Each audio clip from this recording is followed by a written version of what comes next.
The fluorescent lights of the diner buzzed overhead as Marcus stared at his half-eaten burger, trying to make it last.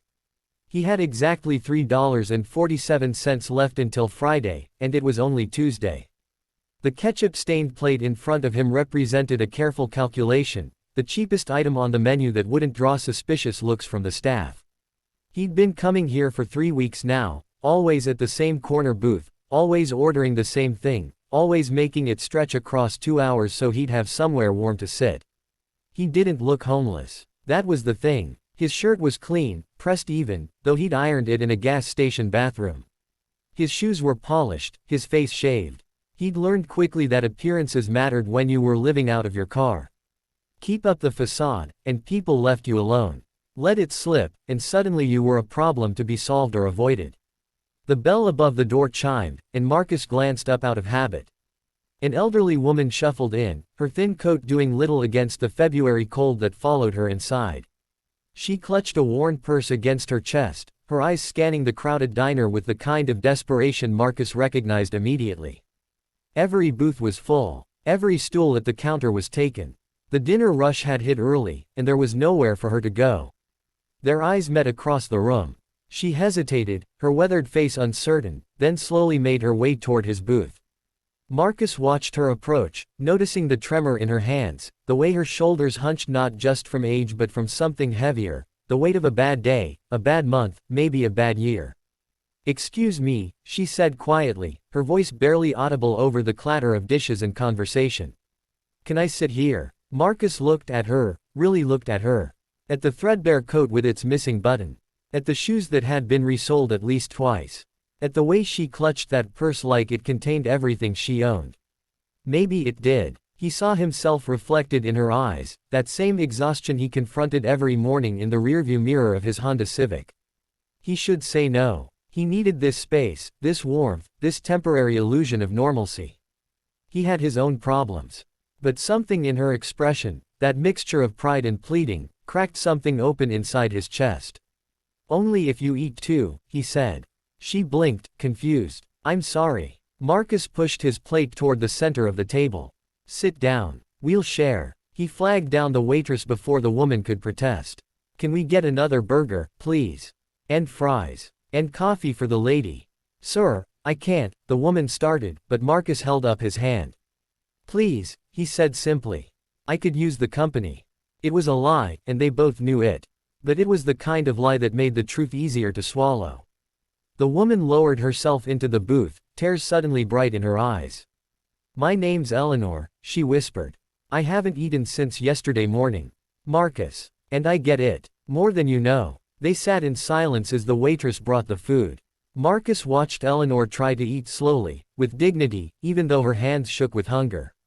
He cut his own burger in half and slid part of it onto a napkin in front of her, taking only the fries for himself. "You don't have to do this," Eleanor said, but she was already reaching for the food. "Yeah," Marcus said. "I do." Because he remembered. He remembered Mrs. Chen from the dry cleaners who'd let him use their bathroom to get ready for job interviews. He remembered the security guard at the public library who'd stopped asking questions about why Marcus was there from open to close. He remembered the small mercies that had kept him human when everything else was trying to strip that away. "I used to be a nurse," Eleanor said suddenly, as if she needed to explain herself. 40 years at County General. I had a pension, a little house. Then my daughter got sick. Cancer. No insurance." She stared at her coffee. "I paid for everything. Sold the house, cashed out the pension early. She died anyway, 6 months ago. And now she gestured vaguely at herself, unable to finish the sentence. Marcus felt his throat tighten. "I'm sorry. I don't regret it," Eleanor said fiercely. "She was my child. But some days I wonder if she'd want this for me. Living in a shelter, rationing meals, being scared all the time." "She'd want you to survive," Marcus said.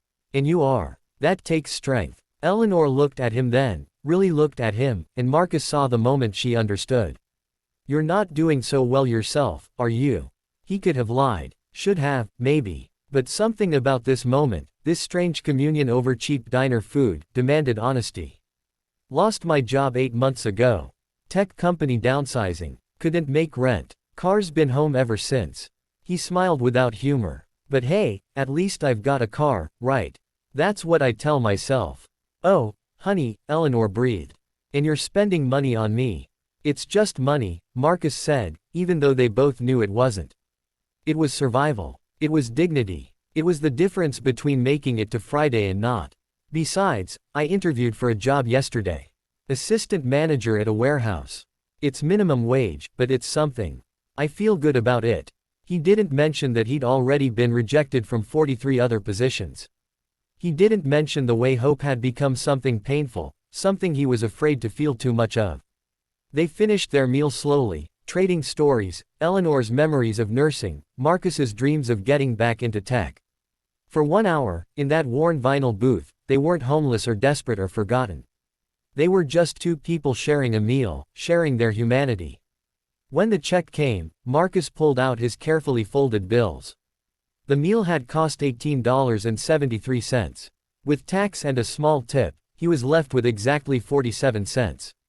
He placed the change in his pocket and stood, ready to face another night in his car. Wait, Eleanor said. She fumbled in her purse and pulled out a crumpled business card. My friend runs a food bank on 5th Street. If you go Thursday mornings, she'll help you. No questions asked. And, she hesitated. There's a church on Maple that lets people park overnight in their lot. Safe. Warm. The pastor even runs an extension cord out for phone charging. Marcus took the card, his vision blurring.